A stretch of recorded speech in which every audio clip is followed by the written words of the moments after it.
Bonjour à toutes et tous et bienvenue dans ce module de formation proposé par le projet Semences d'ici, qui s'est déroulé en Wallonie, Belgique, entre 2022 et 2026 avec le soutien de l'Union européenne.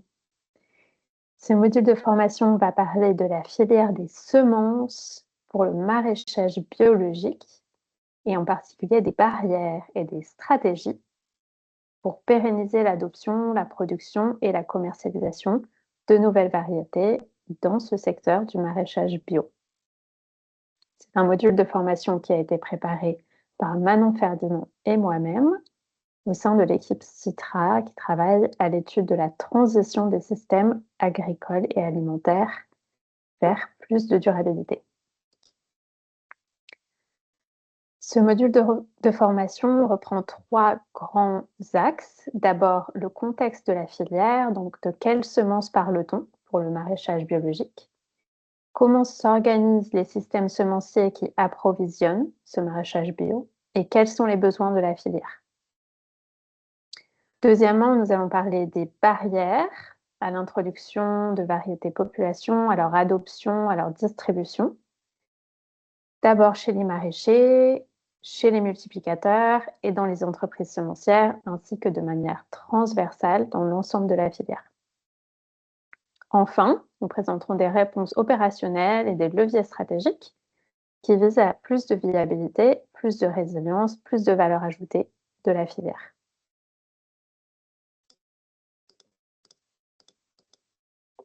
Le module poursuit 4 objectifs pédagogiques. D'abord, nous souhaitons illustrer l'importance des semences comme une clé de voûte de la résilience des systèmes agricoles et alimentaires et de leur transition agroécologique. Deuxièmement, nous allons faire connaître l'organisation des systèmes semenciers. C'est un préalable au diagnostic des problématiques ou à la conception d'actions pertinentes.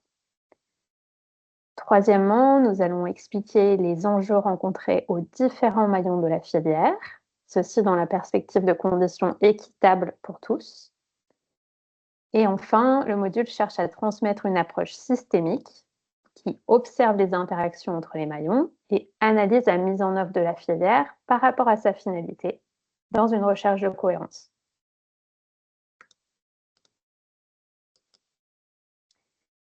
Alors, sur quelles données sources nous appuyons-nous pour présenter ces différents aspects?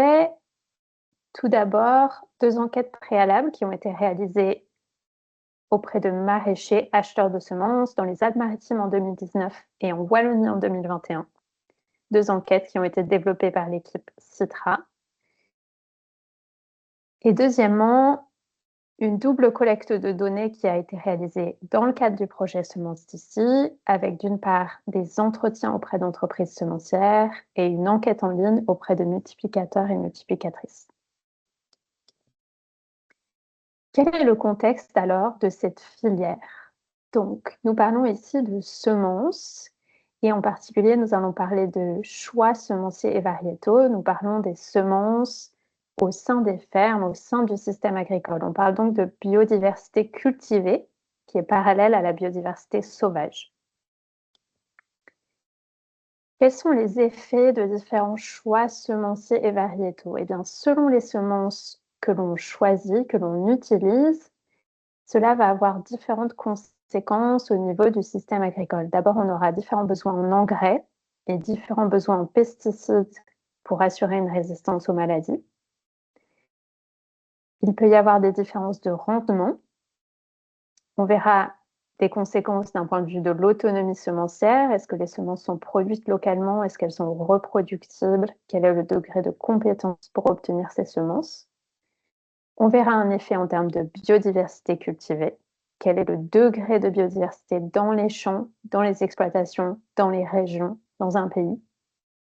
Et on verra aussi un lien avec les cultures culinaires, un aspect plutôt culturel. Voilà, vous imaginez que selon les semences, selon les espèces, les variétés et les choix semenciers effectués, ces différents besoins en engrais ou en autres intrants comme les pesticides vont générer différentes performances techniques et économiques.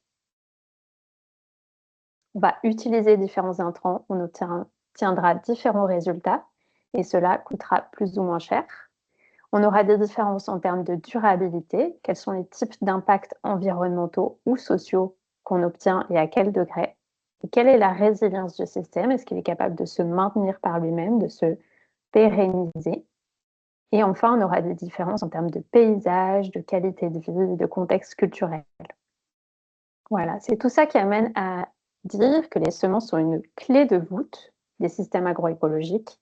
Et c'est une citation de la FAO, l'Organisation internationale de l'agriculture et de l'alimentation. Alors, d'où viennent les semences qu'utilisent les maraîchers et les agriculteurs en général? On a distingué deux grands systèmes semenciers dans la littérature scientifique. D'une part, le système semencier qui est dit informel, et d'autre part, le système semencier qui est dit formel. Le système informel, il va recouvrir les méthodes de sélection de semences, de production et de diffusion de ces semences par les agriculteurs eux-mêmes, soit individuellement sur leur ferme, soit collectivement au sein de systèmes collectifs de production, systèmes collectifs de sélection ou encore de distribution.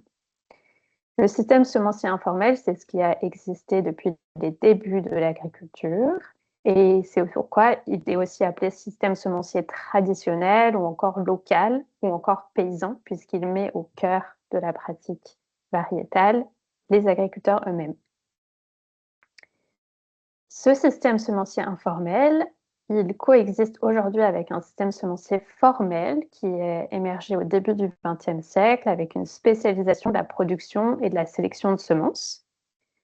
Dans ce système formel, il y a des circuits commerciaux établis et réglementés au niveau national et international et un certain nombre d'acteurs spécialisés, en particulier des banques de gènes, des sélectionneurs, des producteurs de semences, des multiplicateurs, et des entreprises semencières qui commercialisent et distribuent les semences. On est dans un système qui est institutionnalisé, vérifié, contrôlé, réglé, et qui implique généralement des quantités de semences importantes et uniformes. C'est le système dominant aujourd'hui. Il est aussi qualifié de secteur semencier conventionnel. Il approvisionne toute l'agriculture non biologique. Et il est aussi appelé secteur semencier organisé puisqu'il est régi par des normes et un certain nombre d'organisations institutionnelles.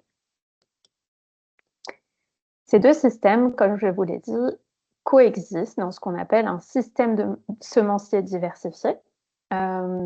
Et chacun de ces deux systèmes a différentes caractéristiques qui sont complémentaires ou contradictoires. Donc, du côté du système semencier informel, on va avoir plus d'autonomie semencière dans les territoires et au niveau des fermes.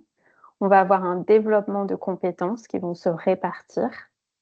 On va avoir une possibilité d'adaptation territoriale des semences, des variétés, puisque celles-ci vont être reproduites localement et s'adapter chaque année. Et on a une orientation vers la biodiversité intra- et interspécifique, puisque cela est inhérent aux méthodes de sélection dans le système informel. Dans le système formel, qui lui est dominant, donc c'est le système principal aujourd'hui en volume de semences échangées, il est organisé à grande échelle, il offre une certaine fiabilité pour les acheteurs de semences et pour toutes les transactions, qui est permise par une recherche d'uniformité des semences. Il est fortement institutionnalisé et il est principalement orienté vers la productivité, le rendement, donc la quantité de produits qui va être obtenue dans une culture, plutôt que orienté vers une résilience, une résistance aux maladies, une réduction d'intrants. Ces deux systèmes coexistent et je vous présente ici une figure qui les met en évidence. Donc, vous avez à gauche le système informel dont je vous ai parlé, où les maraîchers eux-mêmes ici vont faire une autoproduction semencière, individuellement ou collectivement, et ils vont pouvoir utiliser eux-mêmes leurs semences ou les échanger avec des collègues. À droite, on est dans le système formel où là, les entreprises semencières vont être au centre. Elles vont organiser une production de semences à grand volume en faisant appel notamment à des multiplicateurs de semences. mais aussi en produisant potentiellement en interne, en effectuant un achat-revente auprès d'autres entreprises semencières ou en faisant appel à des artisans semenciers qui vont travailler à plus petite échelle. Les artisans semenciers, ce sont des entreprises semencières, mais ils ont une activité plus réduite et plus choisie localement. Les artisans semenciers et les entreprises semencières vont vendre leurs semences au sein de catalogues, soit directement aux maraîchers, soit aux pépiniéristes qui eux aussi effectuent un choix variétal et vont ensuite vendre les plants de ces variétés aux maraîchers. Donc vous voyez que la préparation, la production, la sélection, la distribution des semences, ça peut être déjà une chaîne assez longue. Avant même de parler de production agricole, on a déjà un circuit qui peut être plus court ou plus long et qui implique un certain nombre d'acteurs. Voilà, donc les acteurs dont je vous ai parlé, en particulier du côté du système formel, ce sont notamment les multiplicateurs, on va y revenir après. Ce sont des producteurs de semences qui ont vraiment pour profession de multiplier les semences. Ils vont partir d'un petit sac de graines, planter, récolter, sécher les graines et obtenir une grande quantité de semences. Les entreprises semencières, elles, on parle aussi de semenciers, ce sont des sociétés spécialisées dans la commercialisation et la distribution de semences, voilà, qui peuvent prendre en charge elles-mêmes la production ou la déléguer, la contractualiser avec des multiplicateurs ou effectuer de l'achat et de la revente de semences. Alors, si on s'intéresse en particulier au maraîchage en agriculture biologique, de quelles semences est-ce qu'on parle? On a ici des recommandations de l'IFOAM, de l'Organisation internationale de l'agriculture biologique, qui va expliquer quels sont les critères pour de bonnes semences pour le bio. Et donc, on va rechercher en particulier à ce qu'elles soient adaptées aux modalités de l'agriculture biologique, donc qu'elles aient été sélectionnées pour bien fonctionner dans des systèmes à faible intrant et sans pesticides de synthèse. Ce sont des semences qui devraient elles-mêmes être produites en bio pour avoir une chaîne continue d'agriculture biologique. Et puis, ce sont des types de semences qui devraient être alignés avec le cadre éthique de l'agriculture biologique, en particulier des semences qui vont être reproductibles, que les agriculteurs peuvent replanter année après année dans leur champ sans perdre de qualité génétique. C'est un aspect important pour assurer un accès continu aux ressources génétiques pour tous les producteurs, potentiellement permettre l'adaptation de ces plantes aux spécificités locales, si elles sont effectivement replantées et sélectionnées localement, et puis maintenir l'agrobiodiversité in situ, en coévolution avec son usage maraîcher.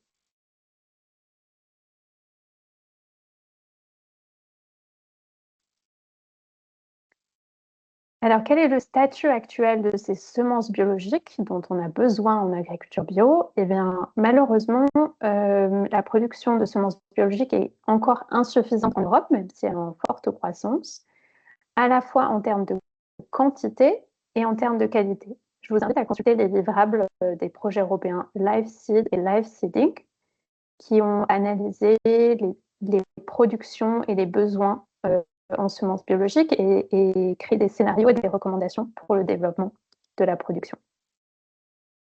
On va rentrer maintenant dans l'analyse des barrières, donc ici avec une approche acteur par acteur, type d'acteur par type d'acteur, pour regarder qu'est-ce qui rend difficile, qu'est-ce qui rend la production de semences un défi, quels sont les risques qui sont rencontrés, et vous verrez que ça nous permettra d'aboutir à des leviers et des outils pertinents.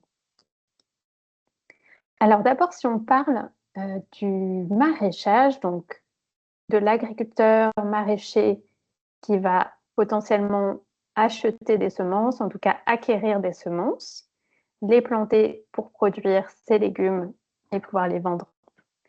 Il est confronté à des besoins contradictoires et en quelque sorte à un paradoxe. D'un côté, il va vouloir plus de variété dans ses champs pour diversifier son offre sur les étals ou dans les paniers, parce que la diversité sur la ferme, c'est une expérience positive pour lui en tant que maraîcher, ou encore pour contribuer collectivement, éthiquement, au maintien de la biodiversité. Donc tout ça, ça va l'encourager à planter plus d'espèces différentes, un plus grand nombre d'espèces, mais aussi un plus grand nombre de variétés de chaque espèce.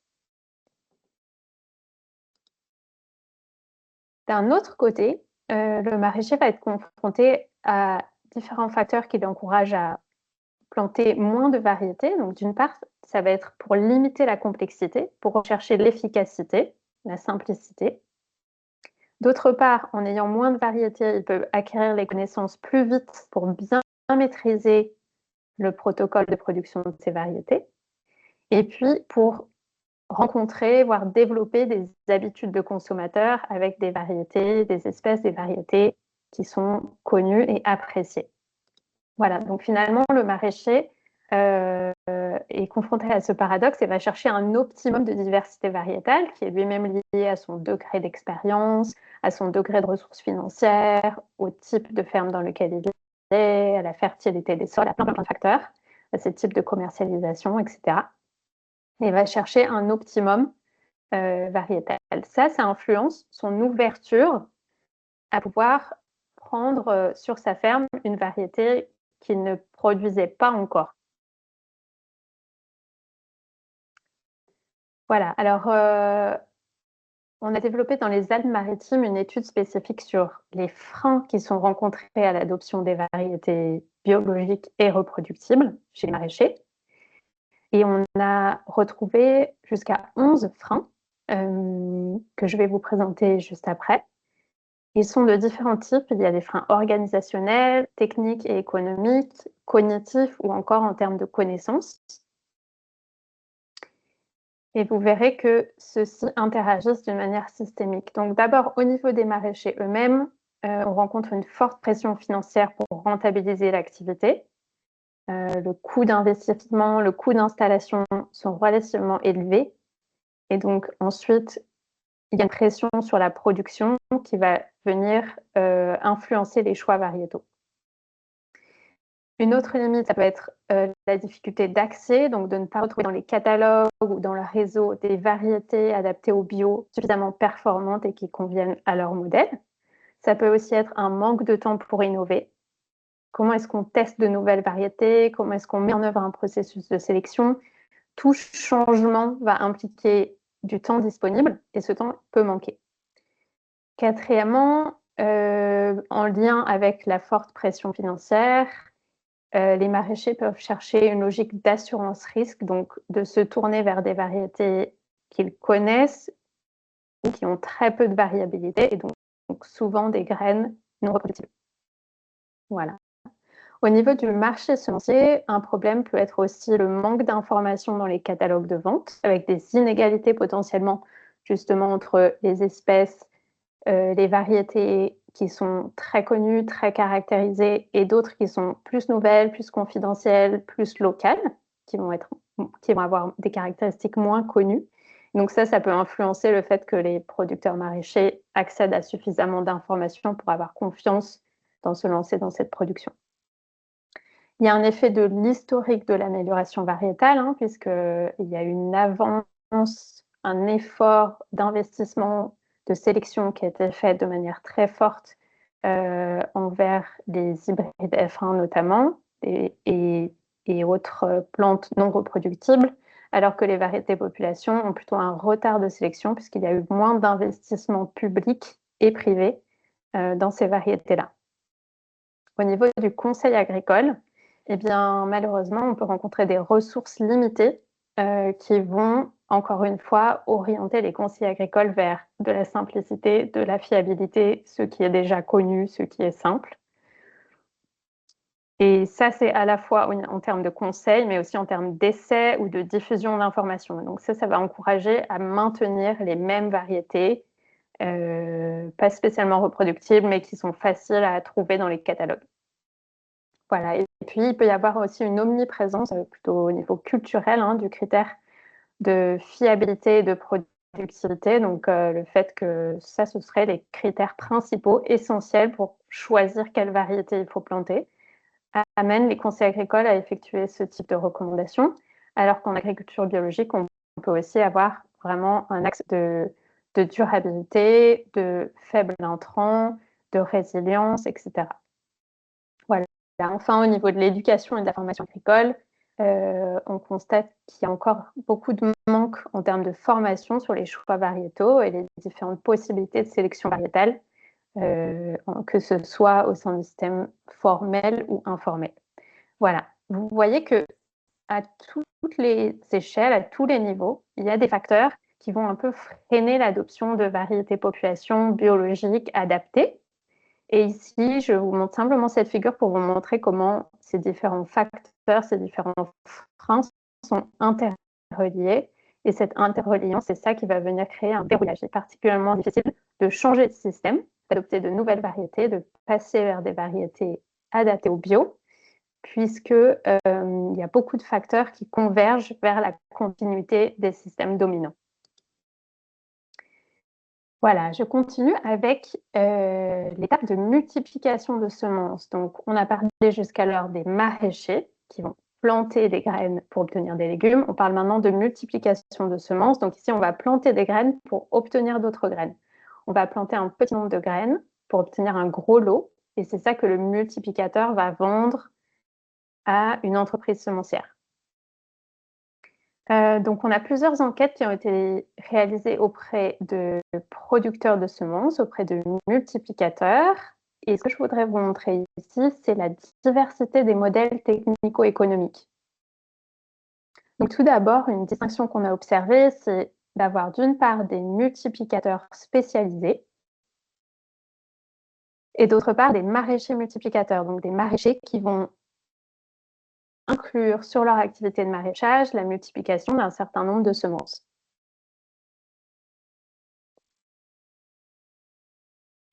On est donc ici déjà avec deux modèles qui sont assez différents d'un point de vue technico-économique. Et à l'intérieur de ces deux modèles, on s'est rendu compte qu'il y avait encore une très grande diversité, une très grande fourchette, à la fois de degrés de mécanisation, de nombre de variétés reproduites, de superficie de multiplication ou encore de chiffre d'affaires. Voilà.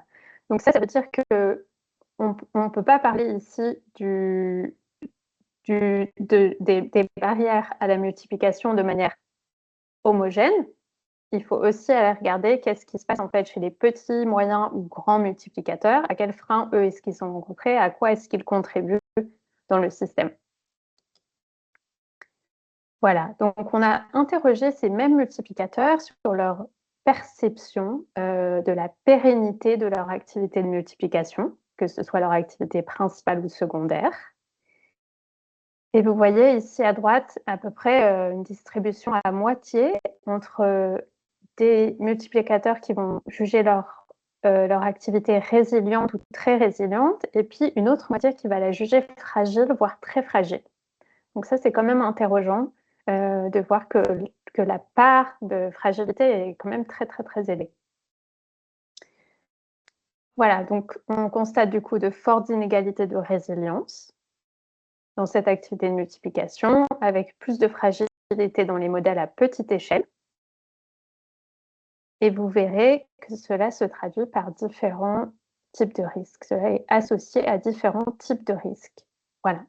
On a présenté plus d'une vingtaine de risques aux multiplicateurs et on leur a demandé de les évaluer comme risques inexistants, faibles, moyens ou élevés.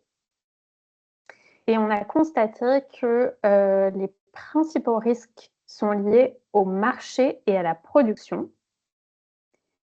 Donc au marché notamment parce qu'il y a une peur, un constat et puis une peur de baisse de la demande des consommateurs pour le bio.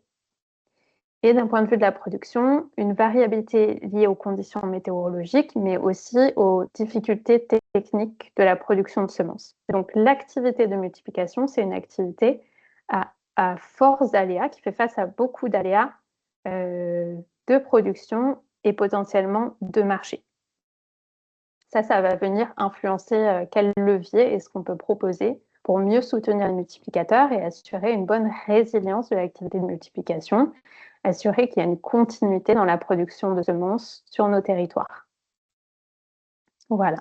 Je continue avec les entreprises semencières qui donc, elles, vont organiser la production de semences, vont la contractualiser ou la demander auprès de multiplicateurs, potentiellement faire de l'achat-revente ou produire eux-mêmes. Et on a interrogé ces entreprises semencières donc sur les risques agricoles qu'elles rencontrent, elles aussi. Donc, quand on parle de risques agricoles, ici, on parle d'événements incertains qui entraînent des conséquences néfastes telles que des pertes matérielles, des pertes financières ou d'autres conséquences qui vont réduire la capacité à maintenir l'activité ou à la développer. On a classé ces risques agricoles de manière assez classique dans la littérature en 6 catégories d'approvisionnement, des risques d'approvisionnement, des risques de marché, des risques de production, des risques financiers, des risques institutionnels et encore humains. Les risques d'approvisionnement, donc ce seraient des risques liés à la disponibilité, à l'accessibilité de semences pour ces entreprises semencières. Pour s'assurer qu'elles puissent vendre, elles doivent s'assurer de pouvoir acheter. Les risques de marché vont concerner la fluctuation des prix des intrants ou des extrants, et puis tous les chocs de marché qui peuvent fragiliser, changer, redistribuer le marché des semences. Les risques de production vont concerner les pertes de rendement et les risques techniques, que ce soit par la production interne, dans la production interne par les entreprises semencières ou au niveau de leur approvisionnement. Les risques financiers vont concerner le financement des exploitations, le financement des entreprises. Les risques institutionnels, là on parlait de politique, de normes, de taxes, de réglementation, avec beaucoup de changements et d'actualisations presque continues dans le secteur des semences. Et enfin, les risques humains vont concerner plus la gestion du personnel, qui pourrait entraîner une perte de profit, une perte de pérennité, une fragilisation des entreprises. Voilà, donc vous voyez qu'on a un panel assez large de risques potentiels. Et ce qu'on a constaté en interrogeant les entreprises semencières, c'était que ces risques principaux se trouvaient au niveau de l'approvisionnement, donc de pouvoir avoir les semences qu'ils vont vendre, au niveau du marché, au niveau de leur vente, et puis au niveau de la production. Avec une différence ici aussi selon la taille des entreprises. Vous avez ici en brun clair les très petites entreprises, en brun foncé les petites et moyennes entreprises et en vert les grandes entreprises. Et on voit que le nombre moyen de risques est plus élevé pour les petites entreprises. On a aussi une caractéristique, c'est que les risques humains et financiers vont concerner les petites et moyennes entreprises alors qu'ils n'ont pas été signalés par les grandes. Voilà, donc ici aussi, pour soutenir, pérenniser les entreprises semencières, il faut réfléchir selon une échelle de taille à la complémentarité de ces différentes tailles d'entreprises, à leur rôle territorial et venir les soutenir de manière pertinente. Voilà, alors, de derniers éléments sur la filière, cette fois de manière un peu transversale, puisque là, on va parler de ce qui se passe entre les multiplicateurs et les entreprises semencières. Et ce qu'on a observé d'abord, c'est une diversité de modalités contractuelles. Il n'y a pas un seul modèle de contractualisation en Europe entre les entreprises semencières et les multiplicateurs auxquels elles font appel. On peut observer des accords oraux, des contrats écrits ou même une absence d'accord spécifique. Et on a observé aussi que certaines entreprises semencières peuvent proposer différents types de contrats selon les multiplicateurs, selon la taille des multiplicateurs, leur importance critique pour eux, leur localisation géographique, etc. Donc on a quand même une grande diversité de modalités contractuelles et on a aussi une grande dispersion des prix. Puisque pour une même espèce, selon les variétés, selon la taille des multiplicateurs, selon les régions, on peut arriver à des écarts qui sont presque d'un facteur 10 sur le même marché. Voilà. En parallèle, on a constaté que les coûts de production chez les multiplicateurs sont assez rarement estimés. Et donc, il y a une difficulté à savoir vraiment combien coûte la production de semences. Et un certain nombre de difficultés sectorielles là, qui concernent tous les acteurs, avec potentiellement un marché du bio en difficulté, une obtention de prêts qui n'est pas évidente, un problème d'accessibilité du matériel qui rendent voilà, toute l'activité un peu sensible et puis avec des défis assez divers. Donc on a un contexte commercial dans l'ensemble, qui est assez instable et peu transparent. Et ça, c'est quand même une préoccupation pour la pérennité de la filière. Voilà. Alors, une petite synthèse que j'ai reprise ici, du coup, par type d'acteur.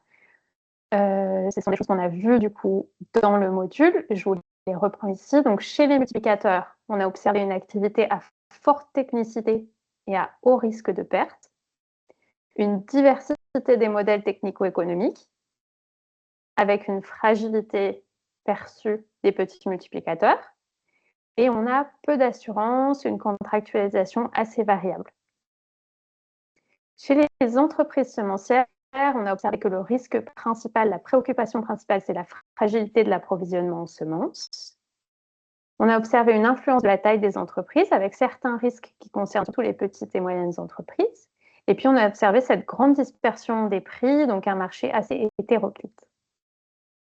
Chez les maraîchers, on a une rentabilité de l'activité maraîchère qui est fragile et une forte pression économique qui va venir influencer les choix variétaux et semenciers. Et on a une adoption variétale qui est limitée par un verrouillage, par un ensemble de freins qui interagissent et qui vont décourager l'innovation. Voilà, de manière transversale, on a un marché du bio à l'échelle européenne qui est fragilisé et réduit depuis quelques années. Même si dans certaines poches, dans certains pays et régions, il y a des efforts de soutien au bio très forts qui se sont traduits par des développements significatifs. Donc on a un peu une coexistence d'un ralentissement et aussi de différentes émergences à différents endroits qui peuvent aussi être encourageantes. On a enfin le contexte réglementaire des semences qui est continuellement changeant et qui fait l'objet de fortes polémiques au niveau européen et qui pourrait venir influencer toujours les conditions de marché de toute la filière. Voilà. Alors, après tous ces constats, ces observations, ces cas d'études, voici quelques réponses opérationnelles et stratégiques qu'on a pu obtenir à la fois à partir de l'analyse des enquêtes et puis d'interaction avec les différents acteurs. Donc, tout d'abord, des leviers de résilience pour les activités de multiplication. Donc, on a trouvé ici 4 axes. D'abord, de bien choisir le nombre et le type d'espèces ou de variétés reproduites pour chercher cet optimum de faisabilité technico-économique et de répartition des risques. On propose aussi de mettre en place un pilotage économique et commercial plus fin, notamment l'évaluation des coûts de production, bien penser le degré de mécanisation, considérer les modalités de contractualisation qui correspondent bien au modèle de multiplication. La prise en compte du facteur humain est importante, notamment l'acquisition de compétences techniques et la gestion des risques de turnover, avec des vigilances aussi sur la charge de travail, dans des activités très très prenantes. Et enfin, plus au niveau collectif, de tabler sur la complémentarité entre multiplicateurs pour réduire les effets de compétition et puis envisager des dispositifs de gestion collective au service de la pérennité de tous. Pour les entreprises semencières, il s'agit d'abord de sécuriser les approvisionnements et pour ça, de soutenir un développement harmonieux et solide de l'activité de multiplication. Il s'agit de dépasser la logique du un par un de l'approvisionnement, mais plutôt d'organiser un développement collectif de la filière. Voilà, par l'enquête, avec la contribution des entreprises semencières qui ont participé, on a identifié jusqu'à 50 outils de gestion pour réduire la probabilité des risques ou en limiter leurs conséquences. Donc, il y a beaucoup d'outils qui peuvent être mis en place pour améliorer cette résilience. Et de manière cohérente avec les types de risques rencontrés, beaucoup de ces outils concernent évidemment l'approvisionnement et la production. Voilà, alors à l'échelle de la filière, il s'agirait d'avoir une approche intégrée, donc qui engage tous les acteurs dans une dynamique collective. Deuxièmement, d'utiliser des outils commerciaux qui vont favoriser la résilience, qui vont assurer une pérennité collective. Donc, on parle notamment des contrats et des conventions entre multiplicateurs et entreprises semencières. On parle de mutualiser les risques de perte. On parle également de rechercher des prix équitables qui vont permettre à chacun de bien vivre et d'augmenter la transparence, notamment avec des référentiels de prix. On parle aussi d'avoir des dispositifs adaptés aux petites exploitations pour permettre de les maintenir et de continuer cette diversité, complémentarité de modèles. Et ça peut passer par des contrats adaptés à ces petites exploitations, des assurances abordables, des rémunérations différenciées qui sont liées au modèle de multiplication en petite surface. Et enfin, 2 axes. D'abord, préparer le futur. Donc, améliorer les soutiens à l'installation et à la transmission des multiplicateurs. On a besoin de plus de multiplicateurs. La filière des semences bio est en croissance et doit continuer à grandir pour rencontrer le développement du bio. Et donc, il faut installer, il faut transmettre, il faut développer les activités de multiplication. Et dernièrement, promouvoir la filière qui va contribuer à tous les aspects ci-dessus. Donc, encourager une visibilité stratégique, faire comprendre de quoi on parle, c'est quoi les semences, pourquoi c'est important, en quoi ça contribue à l'agroécologie et pourquoi il faut un système plus résilient. Voilà, je vous partage en dernière dia quelques ressources utiles que je vous encourage à aller visiter pour approfondir. Donc, tout d'abord, les projets européens LifeSeed et LifeSeeding, qui ont beaucoup de livrables et de présentations très détaillées sur le secteur au niveau européen. La plateforme Eucarpia, qui est plutôt une plateforme de recherche avec un groupe de travail sur l'agriculture biologique. Des réseaux comme le réseau Let's Liberate Diversity, qui vont permettre de réunir des acteurs et d'ouvrir des tables de discussion. Le projet Semences ici, dont fait partie ce module, a produit beaucoup de livrables techniques, économiques et stratégiques. Et enfin, sur notre site web, le site citra.be, vous pourrez retrouver toutes nos publications sur les semences, notamment les cas d'études que j'ai présentés brièvement dans ce module, ainsi que nos publications scientifiques. Voilà, un grand merci pour votre écoute et à bientôt pour soutenir le secteur des semences.